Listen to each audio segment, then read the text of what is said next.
बोलिए प्रेम से श्री सद्गुरु महाराज की जय।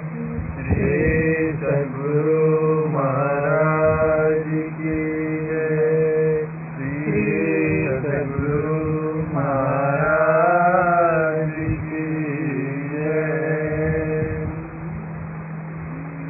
परमाराध्य संत सद्गुरु महर्षि में ही परमहंस जी महाराज द्वारा रचित सत्संग योग भाग 4 से पाठ अंतिम पैरा संख्या 160।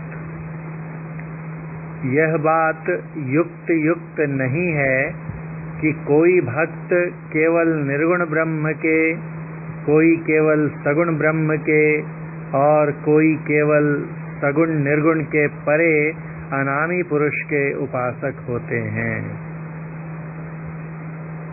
गुरु महाराज कहते हैं कि ये कहना सही नहीं है, तर्कयुक्त तर्क संगत नहीं है कि कोई जो भक्त है, सिर्फ भक्त जो भक्ति में पूर्ण हो, यहाँ कहने का मतलब जो भक्ति में पूर्णता प्राप्त किए हुए ऐसा भक्त, ऐसा नहीं हो सकता कि सिर्फ सगुण का भक्त होगा या निर्गुण का उपासक होगा या दोनों को छोड़ के सीधे अनामी का, सगुण निर्गुण के परे अनामी का उपासक हो जाएगा। असल में भक्ति में ये तीनों उपासनाएं क्रम से आती हैं। प्रारंभ सगुण से ही करना होता है, चाहे वो कोई भी भक्त हो, क्योंकि शुरू में हमारे पास जो साधन उपलब्ध हैं वो स्थूल और सगुण ही हैं। इसकी चर्चा हम लोग कर चुके हैं। इसलिए आरंभ सगुण से ही होगा और सगुण में रहकर भक्ति पूरी नहीं हो सकती, इसलिए उससे आगे भी जाना होगा, निर्गुण में भी जाना पड़ेगा। और परम प्रभु परमात्मा जो कि निर्गुण के भी परे हैं, तो इसलिए उनके परे भी नाम रूपातीत सत्ता के पास भी जाना होगा। तो ये एक विकास क्रम है भक्ति का, जिसमें तीनों आते हैं। इसलिए कोई भी सच्चा भक्त इन तीनों स्थितियों से, अवस्थाओं से होकर गुजरता है। सिर्फ एक तो सीधे अनामी की भक्ति नहीं की जा सकती, सीधे निर्गुण की भक्ति संभव नहीं है। तो सगुण से प्रारंभ करते हुए क्रम से हमें आगे बढ़ना होता है। इसका जो दूसरा वाक्य है, इसमें थोड़ा प्रिंटिंग मिस्टेक लग रही है, इसलिए इसको छोड़ देना ही उचित होगा, क्योंकि इसमें निर्गुण, अनामी, मायातीत, अव्यक्त, अगोचर, अलग, अगम और अचिंत्य हैं कह रहे हैं। निर्गुण जो है वो अनामी नहीं होता, वो तो नाम ही है निर्गुण। मायातीत भी नहीं होता है, असल में निर्गुण भी माया ही है, परा माया है, या उच्चतम कोटि की माया है, विद्या माया है। अव्यक्त सही है, अगोचर सही है, कहीं कुछ तो इसमें प्रिंटिंग में प्रॉब्लम हुई, इसलिए इसको छोड़कर आगे बढ़ते हैं इस पंक्ति को। उपासना का आरंभ मन से ही होगा। मतलब स्थूल भक्ति भी करते हैं, लेकिन किससे करना होगा? उपासना अर्थात भक्ति। और भक्ति जब तक मन नहीं उसमें इन्वॉल्व होगा, तब तक क्या भक्ति करेंगे? इसलिए प्रारंभ जो है मन से ही होता है। उपासना का आरंभ मन से ही होगा। मन से ही जप करना है, मानस जप, मन से ही ध्यान करना है। बिंदु ध्यान में भी मन रहता ही है, तो मन काफी दूर तक रहता है। आरंभ मन से ही करना होता है। उपासना का आरंभ, क्योंकि शुरू में मन और आत्मा घुले मिले हुए रहते हैं, हम लोग पहले भी देख चुके हैं। उपासना का आरंभ मन से ही होगा। अतएव आरंभ में ही निर्गुण की उपासना नहीं हो सकेगी। शुरू में ही निर्गुण की उपासना संभव नहीं है। और अनामी तो साध्य व प्राप्य है। जब भक्ति की पूर्णता कहाँ होती है, तो अनामी, अशब्द, निशब्द, है ना, उनकी प्राप्ति में होती है। जब नाम अर्थात शुद्ध नाम जो है चेतन मंडल, उसको पार कर जाती है तुरंत, तो वो स्वयं परमात्मा में मिल जाती है, अनामी सत्ता में मिल जाती है। तो अनामी के पास पहुंच गए तो वही तो हमारा साध्य है, गोल है, प्राप्य है, और वो साधन नहीं है। निर्गुण उपासना साधन है, सगुण उपासना साधन है, और इनका अंतिम उच्चतम साध्य क्या है? अनामी की प्राप्ति।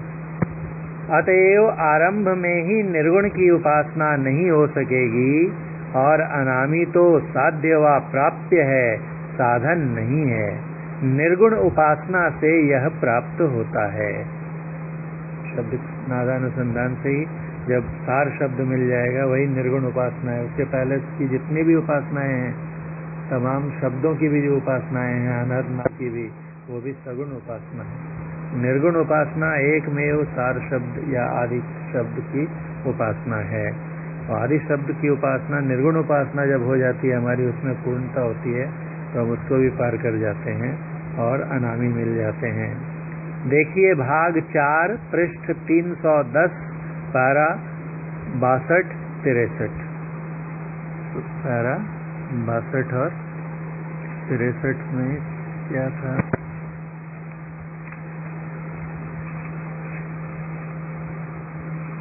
वही मानस जप और मानस ध्यान स्थूल सगुण उपासना है। उसके बाद में सूक्ष्म सगुण उपासना आती है और धीरे धीरे बढ़ते बढ़ते सूक्ष्मतम सार शब्द का ध्यान निर्गुण निराकार उपासना है। और निशब्द अथवा अनाम से शब्द अथवा नाम की उत्पत्ति हुई है, कहा गया। उपासना का आरंभ होगा सगुण से ही, पर उपासक पारा संख्या 59, 60, 61, 62 में वही क्रम से कैसे स्थूल साधना से शुरू करते हुए आगे बढ़ना है।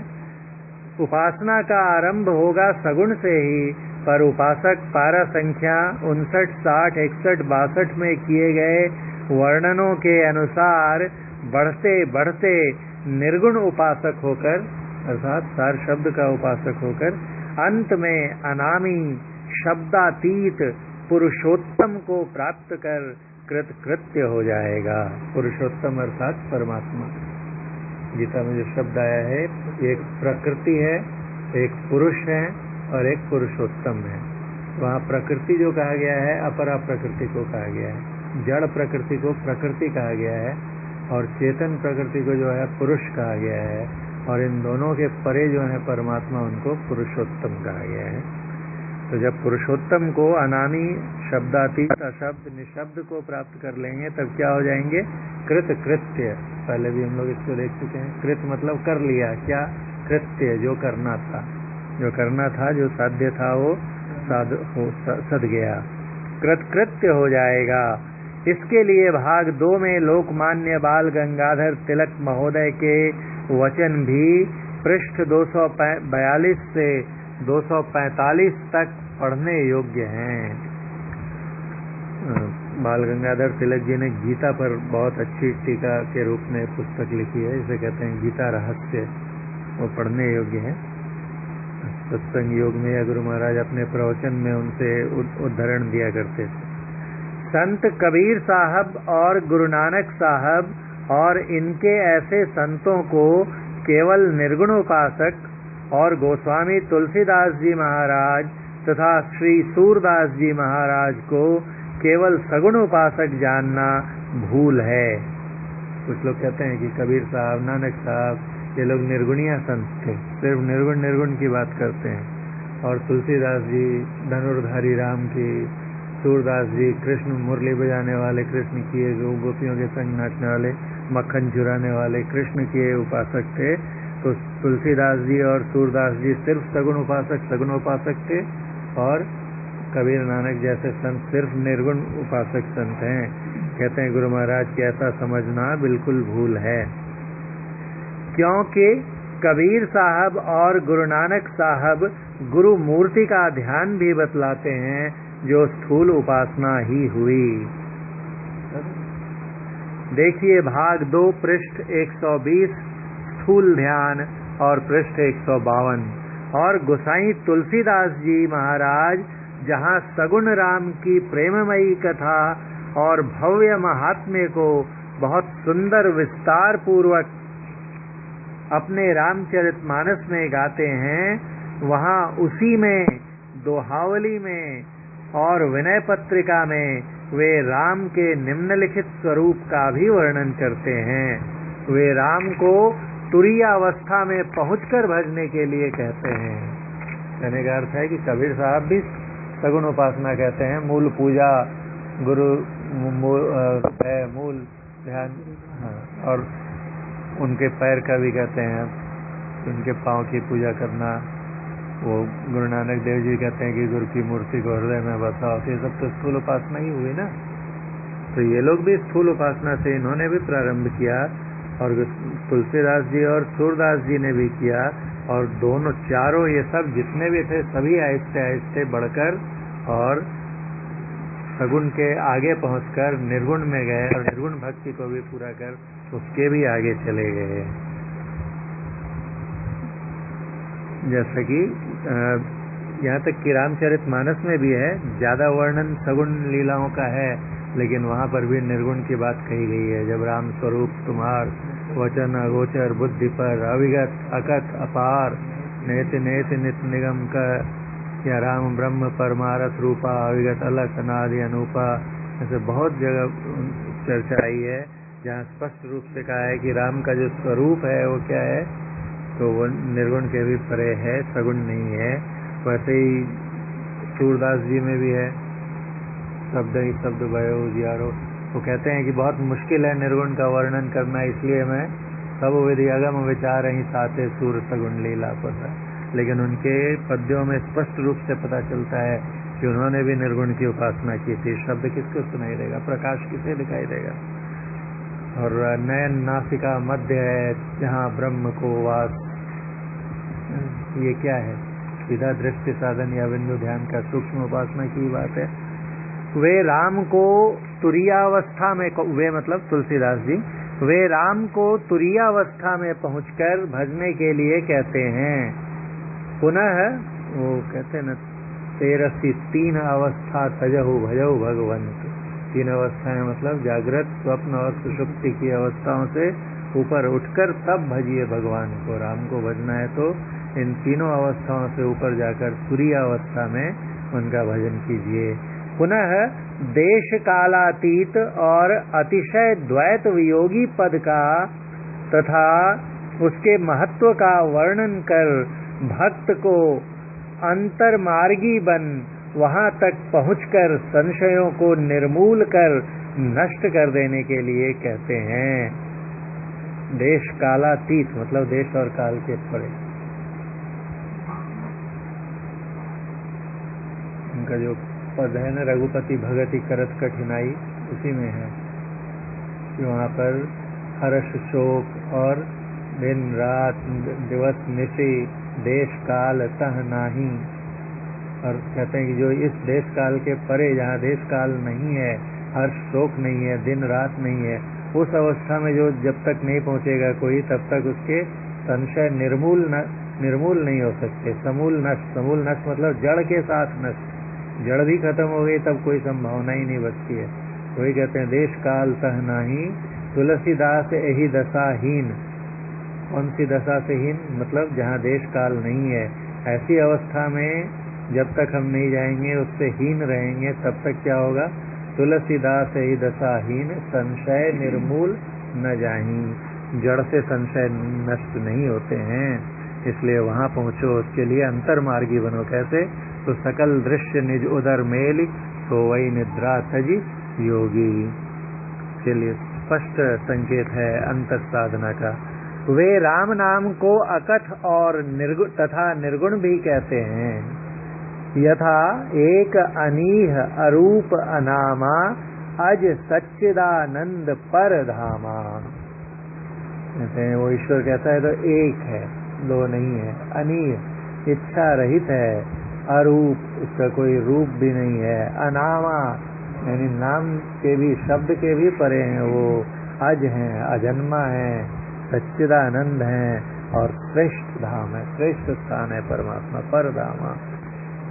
सोरठा में राम स्वरूप तुम्हार वचन अगोचर बुद्धि पर अविगत अकथ, अविगत मतलब सर्वव्यापक, अकथ जिसका कह के वर्णन नहीं किया जा सके, अपार जिनका पार पाना असंभव, अनंत, नेति नेति जिसका अंत नहीं है, अंत नहीं है, नित निगम का वेद कहते हैं।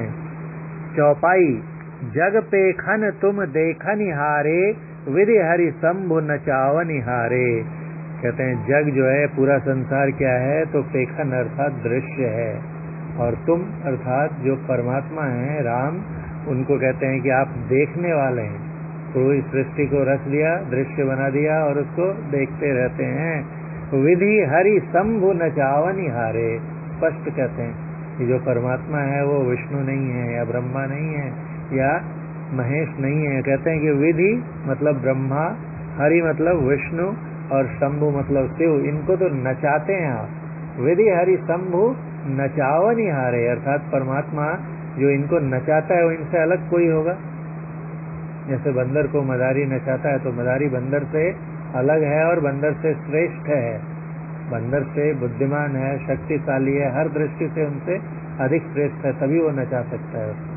तो जो विधि हरि शंभु को नचाने वाले हैं तो अवश्य इन तीनों से कोई अलग हैं और इन तीनों से बहुत श्रेष्ठ हैं। तेऊ न जानहि मर्म तुम्हारा, विधि हरि शंभु ये भी आपका मर्म नहीं जानते हैं, और तुम्हीं को जान निहारा। जब ये तीनों भी नहीं जानते हैं तो कौन जानेगा आपको। सोई जानहि, उत्तर भी देते हैं, वही जानता है। यही देहु जनाई, जिसे आप जना देते हैं, यानी जिस पर आप कृपा करते हैं कि वो आपको जान ले। सोई जानहि यही देहु जनाई, और जो आपको जान लेता है उसकी अवस्था क्या होती है, तो कहते हैं जानत तुम्हाई होई जाई। जो आपको जान लेता है वो आप ही बन जाता है। चिदानंदमय देह तुम्हारी, विगत विकार जान अधिकारी। ठीक है। नर तनु धरेउ संत सुर काजा, करहु कहु जस प्राकृत राजा। आप नर शरीर जो है संत और देवताओं के काम के लिए धारण करते हैं, और फिर जैसे प्राकृत राजा यानी साधारण मनुष्य के रूप में जो राजा जैसी लीलाएं करता है वैसी ही आप भी करते हैं, लेकिन आपकी देह कैसी है, चिदानंदमय है। और जो अधिकारी पुरुष होते हैं विगत विकारों से परे, वही आपको जान सकते हैं। इसके आगे की चर्चा हम लोग कल करेंगे, ये भी पैरा बड़ा है। बोलिए प्रेम से श्री सद्गुरु महाराज की जय।